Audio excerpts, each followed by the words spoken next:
Oi, pessoal, tudo bem com vocês? Aí, dando início ainda ao nosso curso de Ética das Profissões Jurídicas, vamos procurar responder essa pergunta: o que é ética?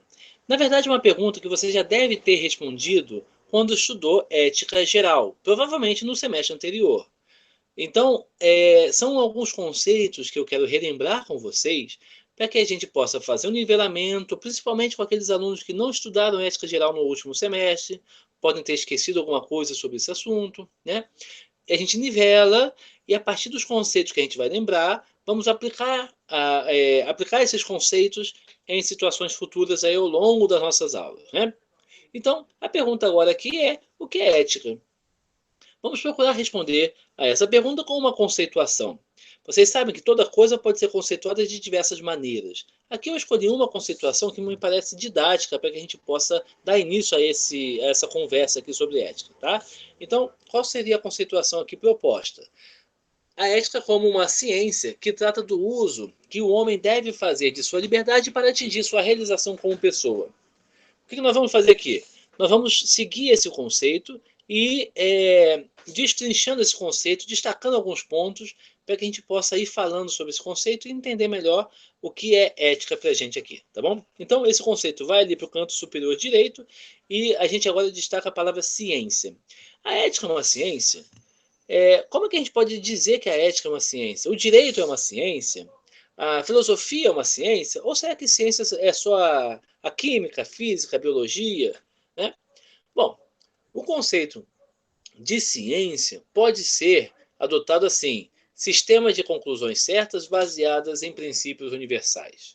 Então, se nós temos um questionamento, um problema, e procuramos responder esse problema com uma metodologia apropriada que garanta a fidedignidade das conclusões, nós temos conclusões que são certas, no caso, não no sentido de corretas em absoluto, mas relativamente certas. Ou seja, elas podem estar abertas à discussão, mas elas são dotadas de uma racionalidade, né, de uma alta probabilidade.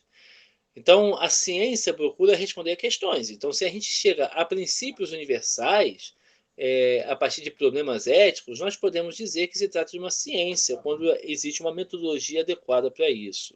Tá bom? A palavra ética deve ser distinta da palavra moral. Muitos autores tratam essas palavras como sinônimas, então atenção com isso. Às vezes se usa a palavra ética e a palavra moral como sinônimos, e às vezes se distingue. Então eu queria mostrar para vocês aqui qual é a distinção que é utilizada. Muitos autores vão fazer essa distinção. Tá? A palavra, começando pela palavra moral. A palavra moral significa, vem do latim mores, significa costumes. É mais utilizada para se referir às regras morais de fato vivenciadas por uma sociedade ou por um indivíduo. Então, por exemplo, se a gente vai dizer que na sociedade brasileira, o homem se sente superior à mulher em tais e tais aspectos, que é uma sociedade machista, a gente está falando aqui de como a sociedade vive. A gente não está aqui emitindo necessariamente juízo de valor, a gente está retratando uma realidade. Então, quando a gente observa a moral vivenciada em algum lugar, nós estamos usando então a palavra moral nesse sentido aqui de costume, tá bom? E a palavra ética é uma reflexão sobre a moralidade de um ato, muitas vezes questionando a moral, os costumes vigentes naquela sociedade.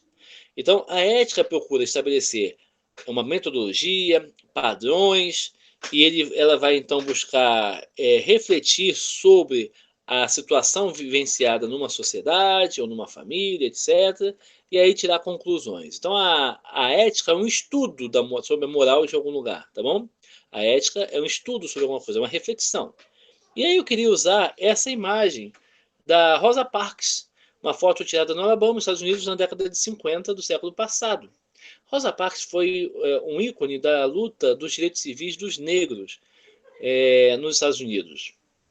Essa foto é tirada dentro de um ônibus. É uma foto assim que simbólica, porque os ônibus eram um ponto complicado naquela época. Né? Existia um ônibus só para negros e só para brancos, ou lugares destinados só para negros e só para brancos.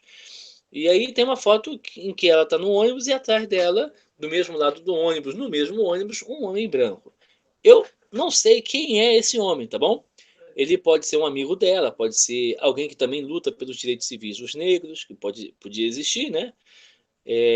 Mas aqui eu quero usar a imagem para falar do seguinte: vamos imaginar que seja um homem que está assim incomodado por ela estar sentada num lugar que seria errado, né? Que seria reservado para brancos. Então ele numa postura aí um pouco desconfortável e pensando, poxa, ela está fazendo o que aqui? Não é o lugar dela aqui. Estou muito incomodado e constrangido com isso. Quando ele está pensando assim, ele está se baseando na moral, ou seja, nos costumes vivenciados no Alabama em 1955, tá bom? Já ela, se está ali olhando para o horizonte, refletindo sobre o que ela está fazendo, se ela deveria ficar ali mesmo ou não, né? E se é correto ou não fazer essa distinção entre as pessoas. Então, ali, se ela está fazendo uma reflexão sobre a moralidade daquele ato, ela está fazendo algo semelhante à ética, tá bom? Então, essa é a distinção básica que você vai encontrar em muitos autores, né? Essa distinção entre ética e moral. Tá? Seguindo aí na nossa conceituação, agora nós temos essa palavrinha, essa expressão aí destacada no nosso conceito. Deve fazer. Então, a ética é uma ciência que trata do uso que o homem deve fazer da sua liberdade. Então, essa questão do dever ser faz com que a ética seja uma ciência normativa.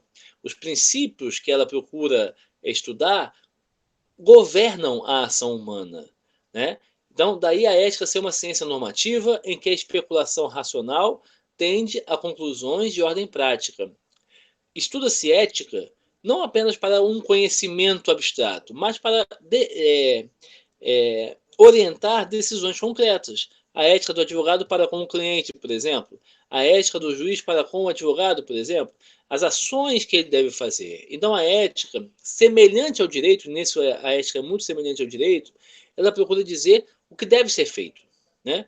O que deve ser feito. Não só aquilo que é feito, que seria o caso da moral, mas como se aquilo deveria ou não ser feito. Tá bom? Então, ela é normativa, estabelece normas, o dever ser. Então, a ética se apoia sobre os atos livres, ou seja, aqueles atos de que o homem é senhor. O conceito de liberdade é muito importante na ética, tá bom? Dependendo daquilo que se entende como liberdade, nós vamos ter também diferentes conhecimentos, né, diferentes conceituações do que seja a ética, né? Então é importante entender o que é esse negócio chamado liberdade, tá bom? Que é uma coisa básica dentro do estudo da ética. Seguindo nossa conceituação, é o uso que o homem deve fazer da sua liberdade para atingir sua realização como pessoa. Então veja só que coisa interessante. O ser humano, ele diferente dos outros animais, porque o ser humano é conceituado como um animal racional, né? Então muitas vezes a gente olha para o homem e compara o homem com os outros seres da natureza. Diferentemente desses seres, o homem muitas vezes se encontra numa situação de insatisfação. Ele não nasce pronto. E ele não fica pronto e acabado, como é um caso de um boi, um galo, um cachorro, um gato. Depois de um tempo, esses seres já não aspiram mais coisas, né? O ser humano, ao contrário, ele busca sempre alguma coisa a mais. Parece que ele está sempre incompleto e busca, então, realizar-se, ser feliz. Essa busca da felicidade é algo que caracteriza muito o ser humano. E é por isso que é uma coisa que vai nortear também o que seja o bem para o homem e o que é ético para ele e para a sociedade. Tá bom? Então, vejam que a ética é uma ciência apoiada na antropologia filosófica.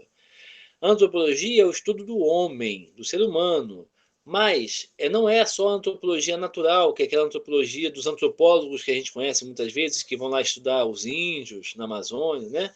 Mas é aquela antropologia filosófica que procura responder à pergunta do que é o homem em si mesmo. Não o homem contextualizado necessariamente numa cultura, mas o que é o homem para todas as culturas e todos os tempos e lugares, né? É a antropologia filosófica. Então, As leis da ética estão em função da natureza do homem, ainda que de modo implícito. Responder o que é o homem é fundamental para entender o que é a ética, já que a gente vai ter que saber o que ele deve fazer para ser feliz, né? Então, eu queria dar aqui um exemplo. Comer comida, uma carne estragada. Comer carne estragada, se alimentar dessa carne estragada é uma coisa boa ou ruim? Deve ser feita ou deve ser evitada?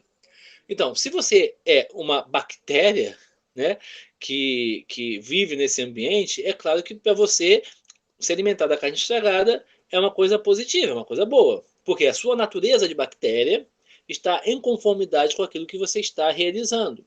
Então, vejam que a natureza do que é o ser humano é importante para definir o que é bom ou o que é ruim. Né? Então, o homem é uma regra importante para se entender o certo e o errado, o bem e o mal, o que deve ser feito e o que deve ser evitado, que é o que se estuda na ética. Né? Então, sem sabermos o que é o homem, se tivermos confusão sobre a natureza humana, sem saber se o homem é isso ou se é aquilo, então fica muito difícil estudar ética e nós vamos cair também em muitas confusões a respeito da ética. O estudo, então, da natureza do homem é algo básico para o estudo da ética. Então, por exemplo, nós temos uma alma imortal? Ou somos animais fadados ao nada após a morte? A resposta a isso fará toda a diferença ao estabelecer as regras morais, né? Inevitavelmente nós temos essa questão da distinção do conceito de natureza humana, né? E é por isso também, pessoal, que às vezes a gente vê que o estudo da ética acaba levando também a uma certa teologia. São coisas diferentes, mas é claro que se a gente tem uma visão de alma humana, de imortalidade, muitas coisas vão ser explicadas a partir daí. Se a gente é materialista, acredita que no nada após a morte, então a atitude de vida é diferente. E às vezes a gente acredita numa coisa, mas vive como outra coisa. Então, por exemplo, muitas pessoas podem acreditar na imortalidade da alma, mas só buscar os valores materiais, né? Valor material que eu digo não é só dinheiro, mas também, por exemplo, cuidar do corpo, cuidar de como ganhar a vida, e acredita assim na imortalidade da alma, mas é como se não acreditasse, né? Porque as decisões dela, dos atos livres dela, nunca levam em consideração esse tipo de coisa. Então, é claro que a postura religiosa acaba também influenciando a concepção ética. Algumas pessoas querem separar esses dois campos de saber de modo absoluto para não ter nenhuma vinculação religiosa no estudo da ética. E quem faz assim tem que enfrentar o problema de se é possível falar de uma ética considerando a natureza humana sem também levar em consideração algum aspecto importante da alma humana, né? Então isso vai ser sempre muito importante e vai ser sempre um desafio. A gente aqui no nosso curso, nós estudamos numa universidade católica, ela é inspirada por princípios cristãos católicos, ela não abre mão disso porque faz parte da essência dela, né? Todos têm direito à identidade, né, à própria identidade, não só as pessoas físicas, mas também as pessoas jurídicas, como é o caso de instituições, ela tem essa identidade, e agora isso não quer dizer proselitismo, né, é apenas estudo e inspiração. Né? Aqui, por exemplo, muito daquilo que a gente vai ver e que vocês viram em Ética Geral antes é de inspiração tomista, né, que é algo muito cara de católico mesmo, né? Então vejam, o que é importante aqui que eu queria destacar é que, dependendo do conceito do que é o homem, do que sou eu vou também ter consequências de natureza ética, né? Daquilo que eu devo ou não fazer para me realizar como pessoa. E aí, o que significa realização como pessoa? O que significa isso? Notem bem, gente. A gente, até na linguagem normal que a gente usa, a gente leva em consideração que o homem é um ser em construção. Né? Ele está sempre aberto a encontrar novos significados para a sua vida, né? E avançar e ter sentido na vida. Né? Diferente de outros animais. Então, por exemplo, A gente não fala que um cachorro tá muito descanino, esse cachorro é descanino, isso não existe, né? Ele sempre vai ser cachorro. Mas a gente pode falar, fulano de tal é uma pessoa desumana, né? Por que a gente fala que é desumano? Porque ele é menos que humano, porque ele não tem algo de humano. Por exemplo, é uma pessoa cruel, não tem empatia com os outros. Ou seja, ser humano significa ser empático com os outros, viver em sociedade, viver uma solidariedade que outros animais podem não ter, né? Então, o que significa essa palavra desumano? Quando a Constituição fala que não pode haver penas desumanas e degradantes, o que significa a palavra degradante?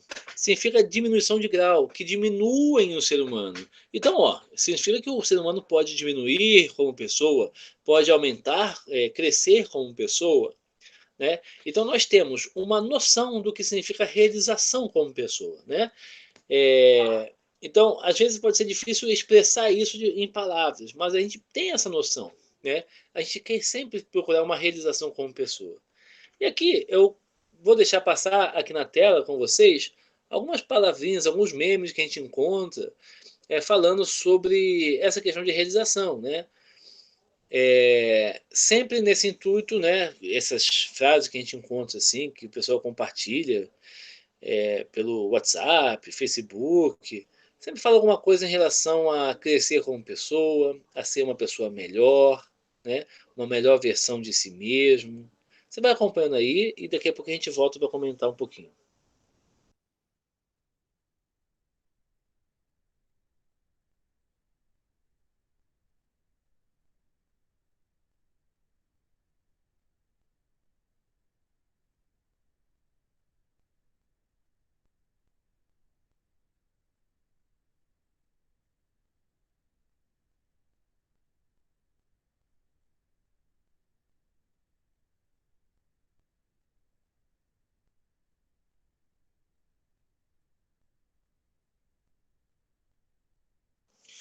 Então, gente, essas são algumas frases que a gente encontra que procuram lembrar a gente que precisamos crescer como pessoa, nos aprimorar, né?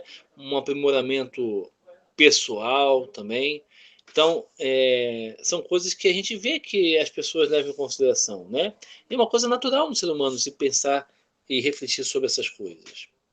Então, uma primeira noção sobre essa questão de realização como pessoa. Todos os atos humanos tendem a um fim, que é percebido como um bem. Atenção a isso, né? Então, você está aí estudando agora. Então, você praticou a ação de sentar, ligar o computador, dar play no vídeo e continua aí assistindo o vídeo, de repente está anotando alguma coisa, está praticando diversos atos humanos. Esses atos tendem a um fim. Qual é o fim que você tem, que você busca, que você almeja ao estar assistindo esse vídeo, né? Aprender a matéria, anotar o máximo de informações relevantes possível, passar de ano, passar nessa matéria. Por quê? Porque você quer se formar na faculdade, ser bacharel em direito, né? Então, a finalidade é um bem. Você acha que é bom estudar para passar, pelo menos isso, né? E que é bom você se formar no direito. Você quer esse bem para você, né? Então, esse fim é visto como um bem, percebido como um bem. Eu coloco aí percebido porque às vezes as pessoas podem escolher o mal pensando que é o bem, tá bom?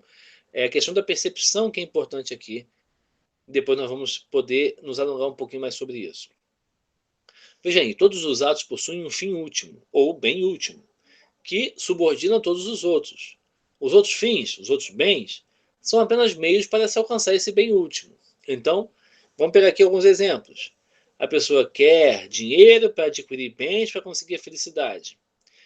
Acredita, né, que alguns bens, por exemplo, o bem de poder viajar todo ano com a família, vai trazer uma felicidade para essa pessoa e para a família, né? Outro exemplo, a pessoa busca um cargo público porque busca uma segurança econômica e essa segurança vai levar a uma certa felicidade, um certo conforto, uma certa paz, né, diante das vicissitudes da vida. Ou então a pessoa que pensa, bom, eu quero me casar porque eu quero ter uma companhia para a vida toda, porque assim eu vou ser feliz. Vejam que, no final das contas, nós temos essa palavrinha chamada felicidade, né?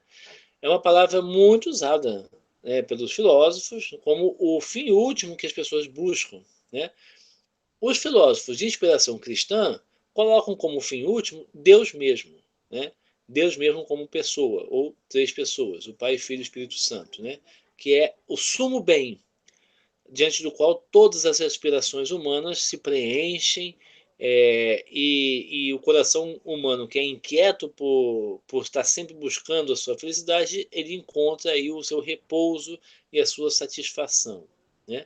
De qualquer maneira, nós temos essa questão do fim último. Então, é interessante perguntar qual é o fim último da existência humana, qual é o fim último do homem, qual é o meu fim último. Sem essas perguntas, a gente corre o risco de fazer reflexões teóricas e abstratas, mas sem aplicação na vida concreta. Veja aí esse exemplo da letra da música Tristeza Não Tem Fim, Felicidade Sim, do Tom Jobim, né? Alguns de vocês devem conhecer essa música, vocês podem procurar na internet também, no YouTube, devem encontrar. A felicidade é como a pluma que o vento vai levando pelo ar. Voa tão leve, mas tem a vida breve, precisa que haja vento sem parar. Então, se a gente busca a felicidade, nessa música, o poeta aí, ele lembra que a felicidade, ela é dificilmente mantida, né? A gente busca e precisa sempre estar movimentando, a gente tem que estar sempre colocando brisa, vento, senão ela cai, né? É uma pluma que o vento leva. Então, a dificuldade de se falar mesmo em felicidade. E por que isso? Porque você pode querer muito, por exemplo, passar no concurso público. Quando passa no concurso público, 1, 2, 3 meses depois você diz: ah, mas ainda falta, ainda quero mais. Você pode buscar muito se casar com alguém. Depois de um tempo casado, você diz: falta, não era ainda isso. Né? Você pode muito buscar, por exemplo, ter uma certa profissão. Depois que tem, ainda diz: não é bem isso, ainda falta, ainda falta. Né? Então, a felicidade tem essa questão que ela escapa da gente. E a letra vai dizendo, continua a música: a felicidade do pobre parece a grande ilusão do carnaval. A gente trabalha o ano inteiro, por um momento de sonho, para fazer a fantasia de rei ou de pirata ou jardineira e tudo isso acabar na quarta-feira. Então essa é uma visão também poética muito bacana, né? A gente trabalha pela felicidade e ela acaba muitas vezes muito rápido, né? E depois ainda diz: a felicidade é como a gota de orvalho numa pétala de flor. Brilha tranquila, depois de leve oscila e cai como uma lágrima de amor. Sempre nessa ideia de a tristeza permanece, a felicidade é algo difícil de reter na vida, né? E aí, como falar em felicidade em uma sociedade multicultural? Porque, assim, falar, por exemplo, que Deus é o fim último faz total sentido numa sociedade cristã, né? Mas numa sociedade pluralista, multicultural, como a gente pode falar sobre felicidade? Será que felicidade é aquilo que cada um adota como felicidade? Né? Será que cada um pode ter uma visão sobre si mesmo, sobre a sua própria natureza? Ou a natureza humana é uma coisa que independe de opiniões, né? Que tem que ser descoberta e não construída. Né? Percebe a diferença? Descobrir uma realidade e depois me adequar a ela, ou inventar, construir uma realidade e procurar que minha vida se adapte a essa realidade construída por mim. Né? Como é isso? Qual dos dois eu posso adotar, né? E como é que a gente vai poder viver em sociedade, dizer o que é certo, o que é errado, numa sociedade multicultural? Para responder essa pergunta, eu quero convidar vocês, antes de tudo, a ver um vídeo que eu disponibilizei aí na nossa plataforma, tá bom? Então, é um vídeo um pouco grande, que trata da questão do infanticídio em algumas tribos indígenas e o embate cultural entre aqueles que entendem que isso é um crime, né? Que o ser humano não pode ser tratado assim, ser morto quando é criança, por alguns motivos, como você vai ver ali no vídeo, né? Por exemplo, quando a mãe é solteira e tem um filho, aí mata o filho, ou em outras tribos, porque o filho é fruto de adultério, ou em outras tribos, porque são gêmeos, ou porque tem alguma deficiência física. E a reportagem se baseia mais na questão da deficiência física, você vai ver, né? Mas assim, aí vai falar de leis que estão sendo propostas para acabar com isso, outros dizendo não, que não é para acabar com isso, porque isso é cultura, então a cultura é sempre boa, ou ela precisa ser alterada. Como é que é a questão ética nesse contexto aí, tá? Vamos assistir esse vídeo e depois a gente vai poder fazer um debate sobre ele, tá bom? De qualquer maneira, também eu vou estar lá no Google Meet para a gente ir tirando dúvidas ou comentando a respeito dos assuntos, tá bom? Assistam um vídeo e depois voltem à tela da nossa página do Moodle aí, né? Para que vocês vão encontrar ali outras orientações, tá bom? Grande abraço para vocês.